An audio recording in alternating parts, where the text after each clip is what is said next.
Dear colleagues, dear friends, my name is Dmitry Volchenkov. This is the greatest honor for me to become a recipient of the prestigious George Zaslavsky Award.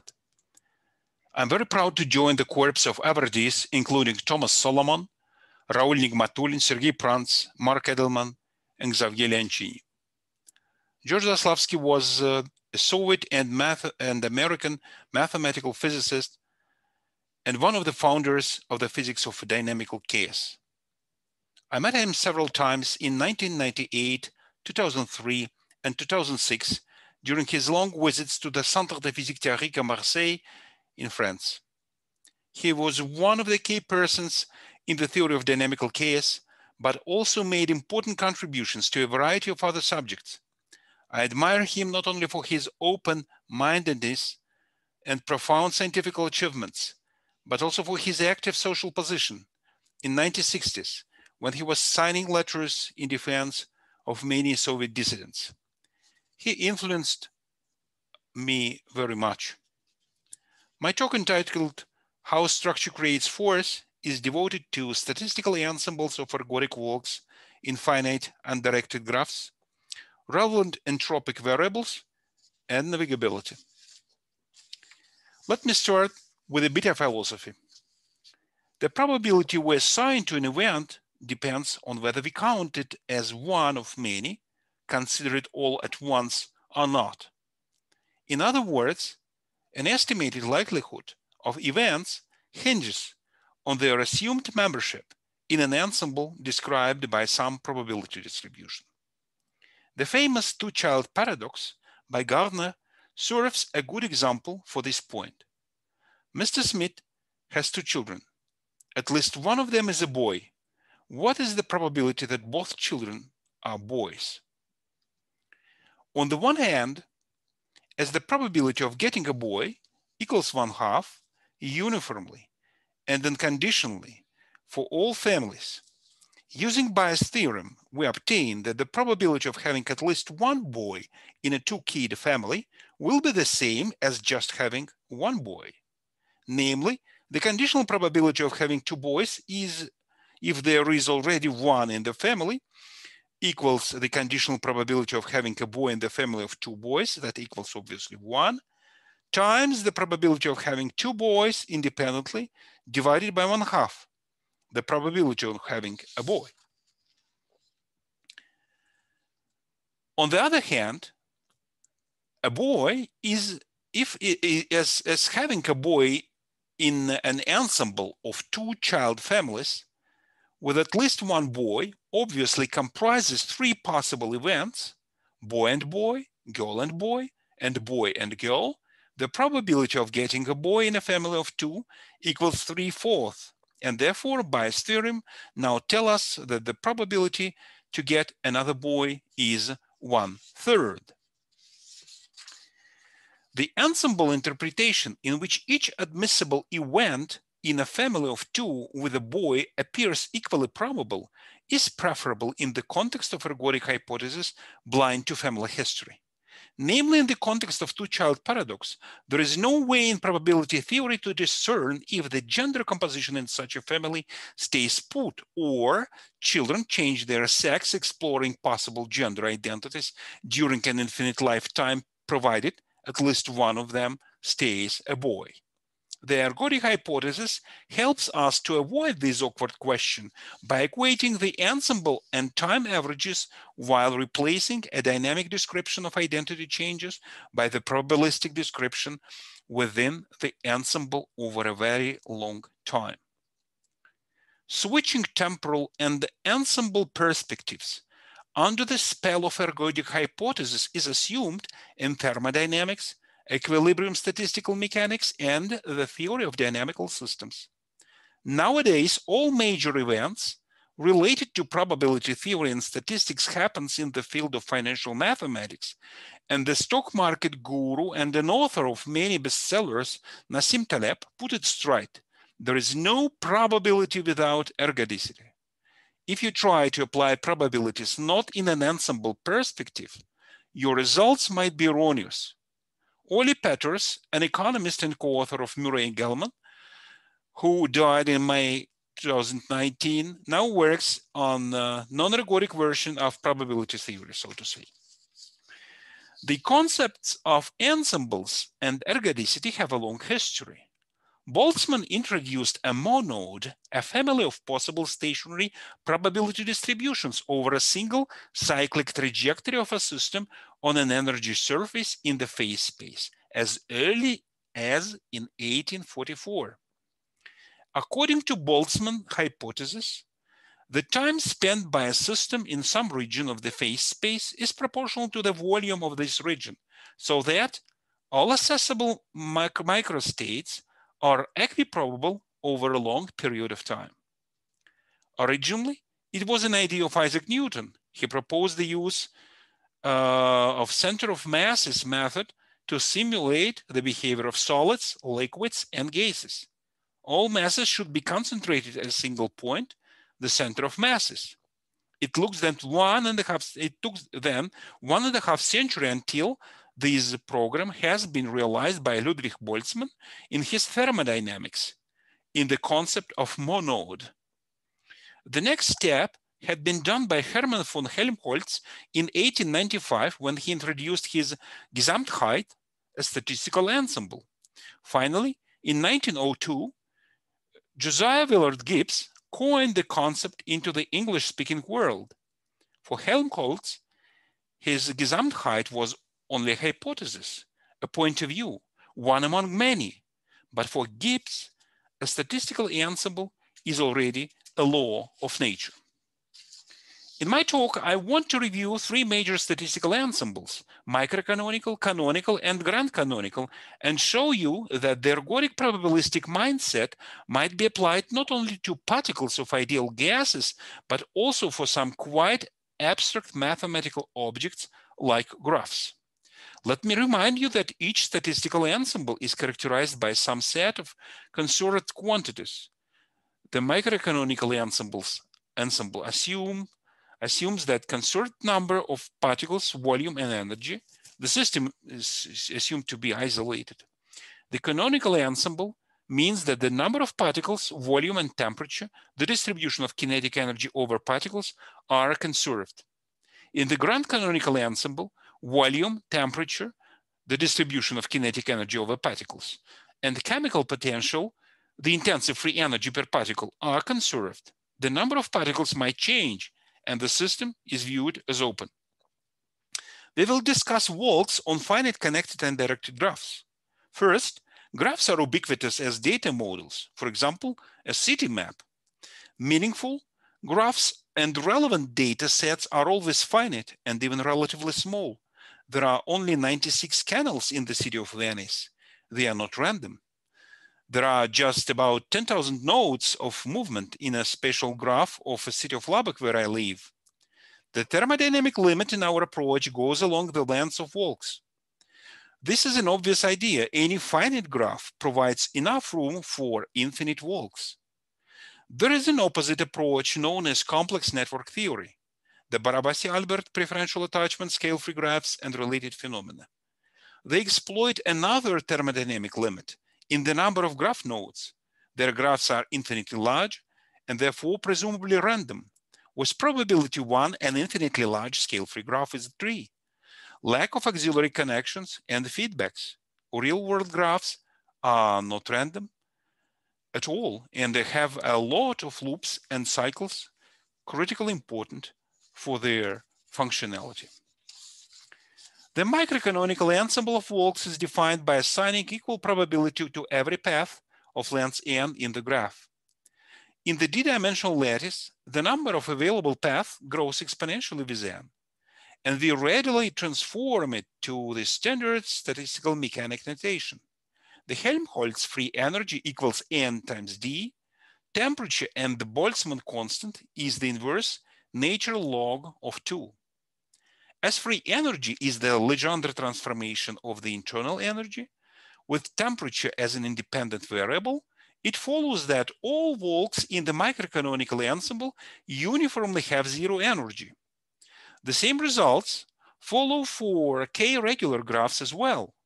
Substituting log on the base of 2 of the number of neighbors k instead of the space dimension d, we extend the results to regular graphs. The chemical potential of an edge absorbed by a very long walk equals the effective dimension of space in a regular graph. In a general case of a connected and directed graph described by an irreducible adjacency matrix A, we apply the Eigen decomposition of the adjacency matrix and factor out the graph spectral radius, its biggest eigenvalue, from the parentheses. All terms in the sum decays exponentially fast with the length of walks n, and we can omit them in the thermodynamic limit of infinite walks. The chemical potential then equals to the log of graph spectral radius. This quantity is known as topological entropy of the graph, describing the exponential growth rate of the number of distinguishable paths with n, a measure of graph complexity. As the spectral radius in k regular graphs equals to the number of neighbors k every node has, the chemical potential fits the previous result. The log of the spectral radius plays the role of the graph space dimension.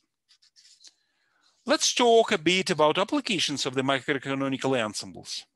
Missing nodes and edges might dramatically reduce the number of very long paths available in a graph, reshaping the global mobility patterns. A missing node reduces the number of very long paths in the graph and therefore reduces its free energy by the following amount of energy corresponding to the number of very long walks starting or ending at I. We call the resulting quantity entropic pressure, as it accounts for the local stress characterizing the transfer of Walker's mobility from I to the rest of the graph, if I is not available. Similarly, by eliminating an edge ij from the graph, we reduce the number of paths of length n available from I by the number of paths of length n-1 available from j. The direction-dependent entropic force emerges from the statistical tendency of very long walks to follow the preferential transition to the neighboring nodes hosting many infinitely long paths. Such a random walk is known as Reuel-Bowen random walk among mathematicians and maximum entropy random walks in the physics community. The entropic pressure pattern in the membrane with a defect is concentrated at its structural center. The related entropic force pattern is illustrated by coloring nodes accordingly the elements of the Perron vector of the entropic force matrix, indicating the highest force magnitude at the low dimensional borders of the membrane. We further illustrate the directional aspects of the entropic force by coloring nodes accordingly the elements of the second vector, Fiedler eigenvector of the entropic force matrix. Fiedler vectors are used for bisection of graphs and showing the major gradient of the force in the city map. We have drawn the special graph of Lubbock taken from the OpenStreetMap service. The entropic pressure shown on the left-hand side is non-zero at the structural center of the city, far apart from its historical center. The structural center is absorbing Walker's trajectories as the entropic force is negative there. It is positive in the band toward the historical city center anchored at the abolished city railway station. Trajectories are expelled from that region and is zero everywhere else. The United States is a land of traveling cities. Also, railway construction enhanced the city status of Lubbock in early days. Its maintenance has a continuing negative impact on the urban development, since railways barricade streets, dramatically cutting down the number of possible paths people can drive or walk and creating neighborhoods isolated from nearby areas. The large urban voids in North and East Lubbock remain cut off by rails and industry, pushing the city life away from the angle formed by the wearing railway tracks. The city grows to the southwest anyhow, running out from the loop 289 that marks the old city boundaries of 60s. The red-colored region in West Lubbock absorbs the lion's share of all possible infinite roads in the city. Wherever we go and whatever we do, we are going to go through the places colored in red. Not surprisingly, most viable commercial ventures and businesses, as well as high-end properties, reside in these well-integrated quarters, where people plausibly meet each other by chance. In contrast, the blue-colored area of the city's downtown and the industrial areas in North and East Lubbock incorporate just the evanescent share of possible life travels. A canonical ensemble represents the possible states of a system in equilibrium that does not evolve over time, even though the underlying system might be in constant motion. The canonical ensemble is a collection of microstates, the presumably long walks of length n, compatible with the specified macrostate at discrete probability density function pi. The total number of long walks lumped into the pi microstate is then given by the multinomial coefficient, which grows exponentially with n with the rate h. That is the entropy of pi walks. The chemical potential of pi walks equals its information content, the uncertainty of the location of the walker in the graph.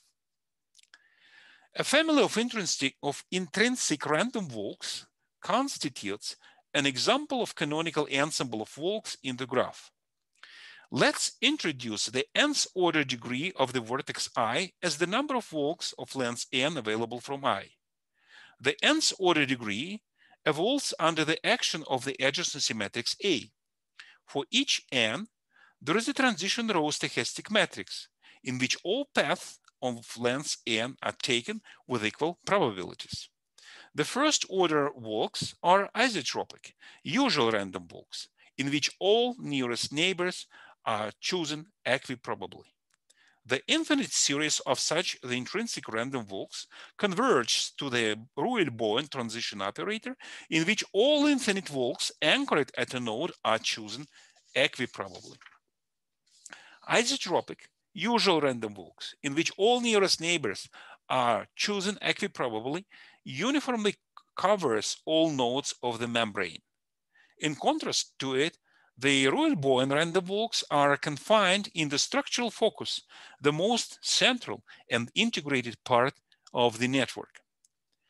The spectral gap of Reuel-Bowen random walks is maximum over the canonical ensemble of walks. The convergence to a stationary density is fastest for the Reuel-Bowen random walks. The relative entropy can be used for measuring information divergence over the canonical ensemble of intrinsic random walks in connected undirected graphs with the length of walks n and as a measure of graph structural anisotropy.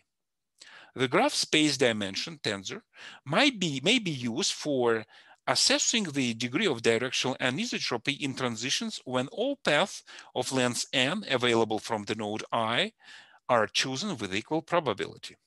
For n equals 1, the graph space dimension tensors reduce to the graph space dimension, and in the limit n goes to infinity, it takes the form compatible with the macrocanonical space dimension of the graph.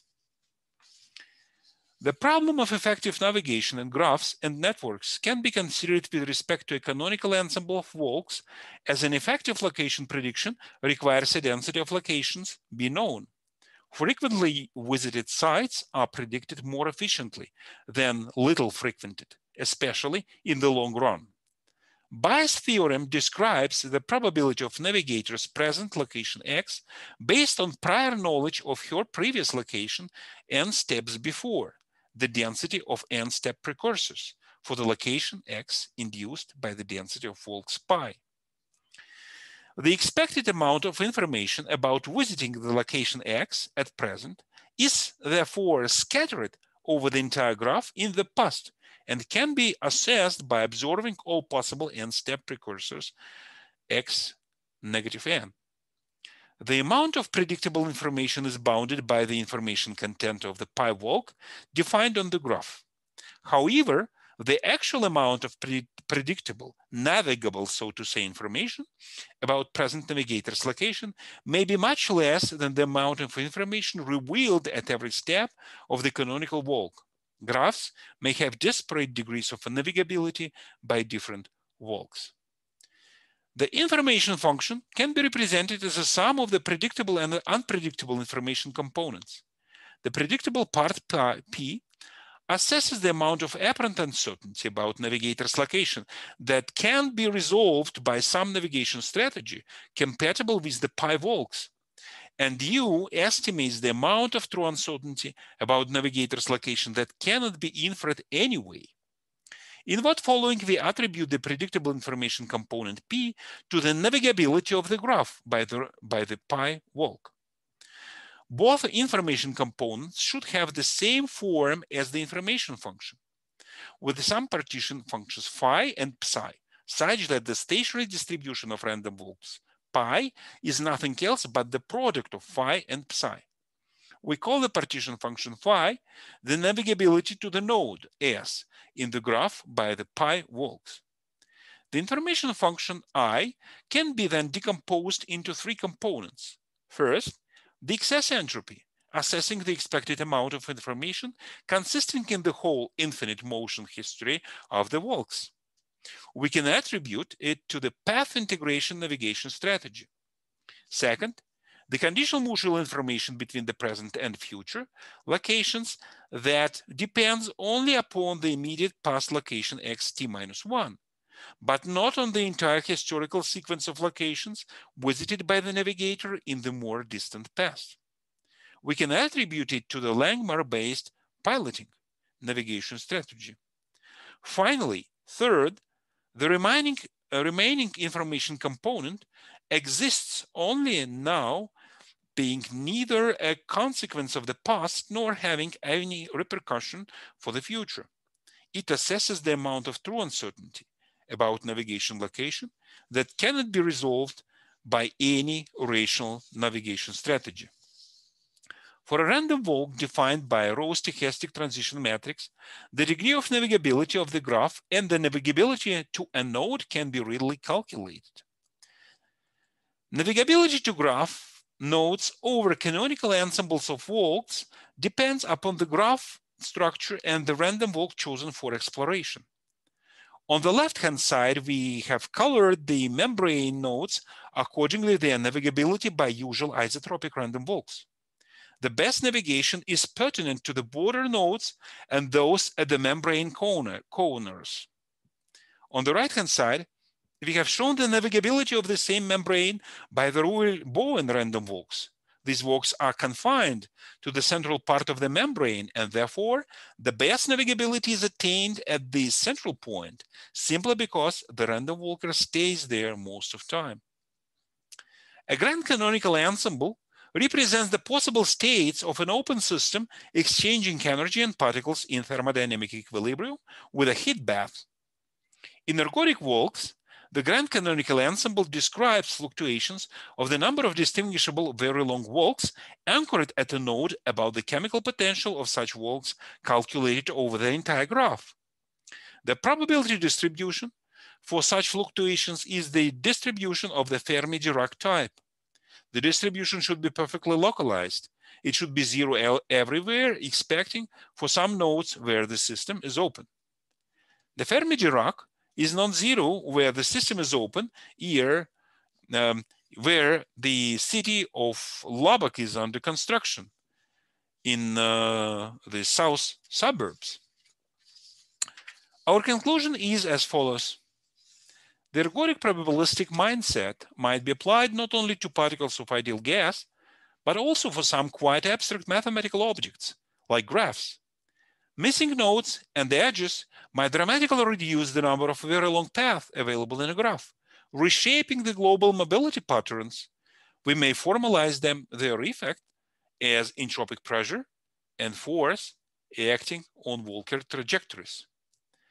The problem of effective navigation in graphs and networks can be considered with respect to a canonical ensemble of walks, as an effective location prediction requires a density of locations be known. Frequently visited sites are predicted more efficiently than little frequented, especially in the long run.